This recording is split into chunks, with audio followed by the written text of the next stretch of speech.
At Thanksgiving dinner, my father didn't lower his voice or soften the blow. He looked me straight in the eye in front of every relative at that table and said I was a useless failure. Then he pointed at the door and told me to go live in the streets. No whisper, no shame, just a clean public cut. My mother didn't blink. Crystal hid a smile in her napkin, and my chair suddenly felt a mile away from anyone who had ever claimed to love me. I didn't fight. I didn't cry. I smoothed my coat and walked out quiet, steady, carrying their judgment on my back, like a weight I'd finally stopped pretending wasn't there. They had no idea I earned $25 million a year. And the moment the cold air hit my face, something shifted. 3 weeks later, everything they thought they controlled collapsed in front of them. Before I tell you the rest, tell me, where are you listening from, so I know I'm not the only one who's lived this kind of betrayal. My name is Zoe Hartman, and if you saw my family from the outside, you'd swear we were picture perfect. Holiday cards with matching sweaters, smiles rehearsed, a dining room staged like something out of a magazine.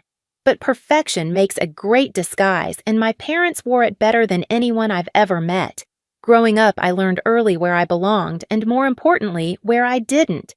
Crystal, my younger sister, was the sun in every room, the golden child. The chosen one. My parents spoke her name like an accomplishment and mine like an inconvenience. She got violin lessons, summer programs, private tutoring. I got handed chores and a reminder to be grateful Crystal set such a good example. I didn't fit the Hartman mold. While Crystal posed for photos, I stayed up late teaching myself how to build websites, automate systems, and fix things people didn't even know were broken. At 16, when other girls posted prom dresses, I posted my first online project, and my family called it a quirky phase. When I left college to build something real, they said I embarrassed them. They never asked what I was creating. They only asked what people would think. By the time I turned 32, Crystal had become everything they wanted, polished, charming, loud enough to fill a room. I'd become everything they dismissed, quiet, independent, unwilling to shrink myself to fit their expectations. And the quieter I grew, the louder they rewrote my story for me. According to them, I wasn't building companies, I was messing around online. I wasn't successful, I was struggling. Thanksgiving wasn't new. It was just the first time they said the quiet part out loud. The humiliation, the whispers, the seating me at the end of the table like a distant relative. It had been happening my whole life. But that night, something cracked open inside me. Not because they insulted me. I'd survived worse. But because of how easily they believed their version of me over the truth. Back in Seattle, my penthouse felt like another planet. Floor-to-ceiling windows, calm, lighting everything I built with my own hands, yet their voices still echoed, scraping at old wounds I thought I'd sealed. And I kept asking myself the same question. How can people who know so little about your life feel so confident defining it? I didn't know it yet, but their cruelty at that table was only the beginning. The real unraveling started the moment I stopped trying to earn a place in a family that never wanted me whole. The days after Thanksgiving felt strangely hollow, like someone had lowered the volume on the world. I went through meetings, strategy calls, product reviews, everything I normally handled with sharp focus, but my mind kept drifting back to that table in Portland. The way my dad's voice echoed. The way my mother didn't even flinch. The way Crystal watched me like she was witnessing a scene she'd been waiting her whole life to see. But humiliation rarely ends in the moment it's delivered. It has an aftershock. Mine arrived 3 days later. I was standing in my kitchen waiting for the kettle to boil when my phone buzzed with a message from Lily, my cousin, the only person in that family who ever treated me like more than a shadow. Zoe, I need to tell you something. Your mom's been talking. My stomach tightened. Talking how a pause. Then she told everyone at church you're basically homeless in Seattle, said your internet hobbies finally fell apart and you're staying on couches for now. I set the phone down the room, spinning for a second. Homeless, couch surfing, failed at life. They didn't just throw me out, they rewrote the story. And they did it with the same confidence they used when calling Crystal a genius for breathing. I texted I have a 3-bedroom penthouse. Lily replied, I know. They don't want to know? That line cut deeper than the lie itself. They didn't want to know.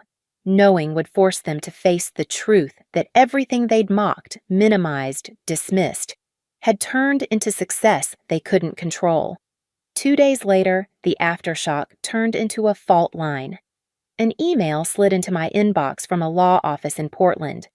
Subject confirmation required for your guarantor status. Guarantor.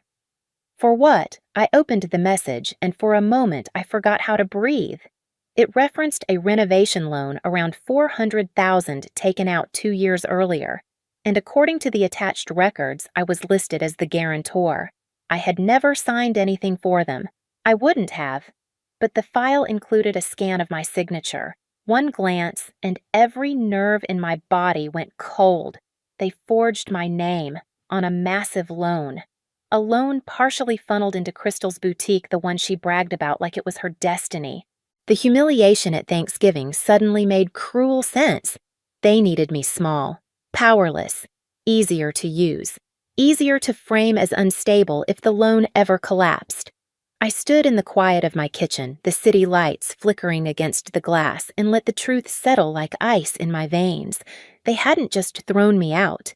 They'd stolen from me. And the worst part, they genuinely believed they had the right. That night, something inside me finally stopped breaking and started sharpening. The first thing I felt wasn't anger, it was clarity. Cold, steady, almost frightening in how calm it settled into my chest. For the first time in years, I wasn't trying to understand them. I wasn't trying to excuse them. I wasn't even trying to win them over. I was simply done. But being done didn't mean walking away. Being done meant drawing a line they could never step over again. I spent the next morning combing through every document the law firm had referenced. Payments, bills, records tied to the renovation and Crystal's boutique. Every trail led back to the same truth: huge sums had been moved without transparency, and the loan secured with my forged signature was slipping toward default. If it defaulted, the lender could seize assets, force a sell-off, or push for recovery, and if my name stayed on that paperwork, I'd be dragged with them. I forwarded everything to my attorney in Seattle. He called within minutes. "Zoe, this isn't sloppy. This is deliberate." "I know," I said. "Are you sure you're ready to pursue this?" "Once we open the door, it won't close quietly. That's the point." We began the process immediately, verifying handwriting inconsistencies, tracking the money flow, documenting every piece of financial misrepresentation. And the deeper we looked, the clearer one pattern became. My family had built their recent life upgrades on borrowed money. Not earned, not saved. Borrowed with my name as their safety net. That realization didn't hurt. What hurt was how naturally they must have believed I'd never fight back. 3 days into the review, the attorney called again.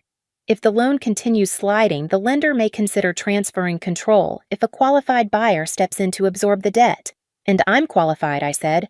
"You're more than qualified. If you want the option to take over, I can initiate the process." I stared out at the Seattle skyline, the clouds rolling low over the water. Do it. That decision lit a fuse. Over the next 2 weeks, my team and I moved quietly. We positioned ourselves to legally acquire the loan if it defaulted, giving me leverage over the property and the financial choices tied to it. Nothing about it was vindictive. It was protection: my life, my reputation, my work. If they pulled me into a mess they created, I'd make sure I had control of how it unraveled. And still, throughout the process, not a single person from my family called. Not to apologize, not to explain, not even to lie. It was almost poetic how silent they were while I built the very outcome that would change everything for them. By the time the 3rd week hit, my attorney confirmed it. "The loan is entering default. You're first in line." I closed my laptop slowly, feeling that same cold clarity from the night they threw me out. 3 weeks ago, they told me to go live in the streets. Now, I was about to own the ground they stood on. 3 weeks later, my attorney's number flashed across my screen just as I stepped out of a late meeting. His voice carried the kind of finality that settles everything you already know. "It's official," he said. "Default triggered. You now control the debt. And effectively, everything tied to it. Everything. The house in Portland. The boutique Crystal bragged about like it was a crown. The leverage my family never imagined I'd hold. I didn't feel triumph. I felt steadiness, like standing on solid ground for the first time. Move forward, I told him. He didn't ask if I was sure. Not anymore. We spent 4 days preparing, drafting notices, outlining repayment terms, structuring the offer that would give my family 2 options. 1, sell and walk away clean. 2, enter a strict rental agreement under my ownership. No cruelty, no theatrics, just consequences. Fair, legal, human. What I didn't expect was the phone call from Portland. Not from my parents. From Mason. "Zoe," he said, voice low and urgent. "You need to know Crystal's panicking. Your parents think the lender is coming after them.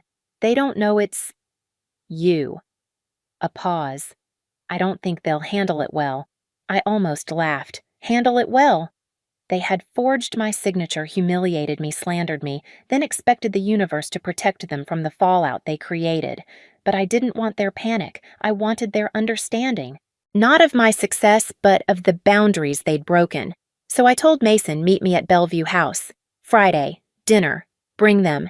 He exhaled like he'd been holding his breath. They think the lender wants to negotiate. Good, I said. Let them walk in believing that. Friday came cold and quiet, Seattle draped in mist that clung to the windows of the restaurant's private room. I arrived early, my attorney beside me. The table was set with candlelight and understated elegance, nothing flashy, nothing vengeful. Just a stage for truth. When the door opened, the first person I saw was my mother. Perfect hair, flawless makeup expression, tight with the strain of pretending everything was fine. My father walked behind her jaw locked. Crystal trailed last eyes, red-rimmed but defiant. They didn't greet me. I didn't expect them to. "Zoe," my mother said carefully, taking her seat, "we appreciate you helping arrange this meeting with the lender. We're confident this is all a misunderstanding." My attorney exchanged a glance with me. "Mrs. Hartman," he said, settling his documents on the table, "there is no misunderstanding, and I'm not the lender's attorney." My father frowned. "Then why are you here?" "Because my attorney answered, sliding the first folder forward. Ms. Hartman is the acquiring party. She now controls the debt." Silence. A thick, suffocating silence. Crystal's breath hitched first. My mother's hand flew to her mouth. My father's face drained of color. I didn't savor it. I simply watched the truth land. My father recovered enough to point at the papers accusingly. You bought our loan. Why would you do that?" "Because I said softly." "You put my name on it." My mother shook her head rapidly. "We thought you'd understand Crystal needed help. Your father meant well. Forging my signature isn't meaning well. Calling me a failure at Thanksgiving isn't help. Telling people I'm homeless isn't concern." Crystal finally snapped. "Why couldn't you just let it go? You have money. You don't need this." I looked at her the way I might look at a stranger who wandered into the wrong story. "You're right. I don't need this. What I need is my name not tied to a sinking loan you all pretended didn't exist." My attorney slid the next document across the table. "These are the terms. You can sell the property and fully resolve the debt.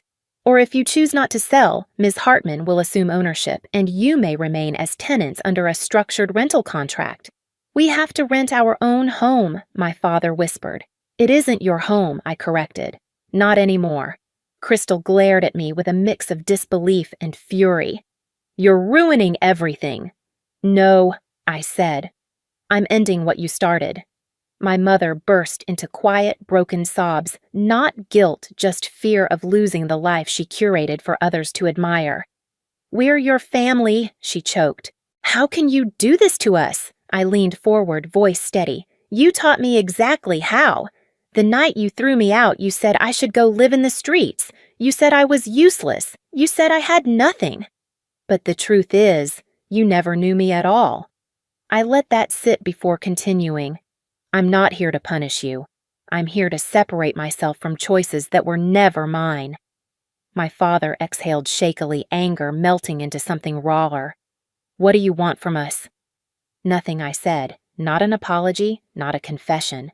Just accountability. My attorney added, You have 7 days to decide. The meeting ended with no hugs. No shouting, just stunned silence. They left the room looking smaller than I had ever seen them. Crystal paused at the doorway, eyes glossy. You could have helped me, she whispered. I did, I said. Just not the way you wanted. When the door closed behind them, I let out a breath I'd held for years. Not from anger, from release. Outside, the mist had turned into a soft rain, tapping lightly against the pavement.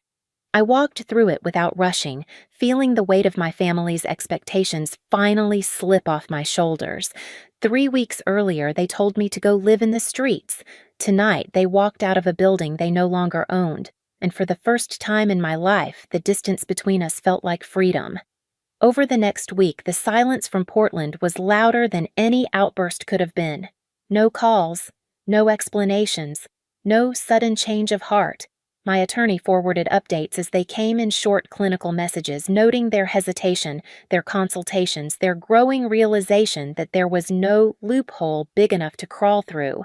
On the 7th day, just before the deadline, the decision arrived. They chose to sell. It was the smartest option, the cleanest exit. The sale cleared the debt in full, released my name from every tie, and left them with enough to downsize into a smaller place across town. No one was ruined. No one was left desperate. They simply had to live within the boundaries they had ignored for years. Crystal's boutique didn't survive the transition. Without the steady stream of borrowed money, it folded within a month. She posted a vague message online about new beginnings, never mentioning the truth. My parents retreated from the social circles they once dominated, their curated image quietly replaced by something humbler. And me, I didn't feel victorious. I felt steady, whole. I went back to my work, my life in Seattle, the one I built without their validation. For the first time, my success wasn't something I carried in silence. It was simply my reality, unbothered by whether they acknowledged it. Sometimes protecting yourself isn't loud. Sometimes it's choosing peace so decisively that nothing chaotic can follow you home again. I haven't spoken to them since that dinner, and maybe that's the clearest sign of healing silence that doesn't ache anymore. I built a life that isn't shaped by their expectations, their judgments, or their rewritten stories. A life where my worth isn't up for debate. If any part of this felt familiar, you're not alone. And if you've ever had to walk away to save yourself, I hope my story reminds you it's allowed. Share your thoughts, subscribe, and stay for the next story.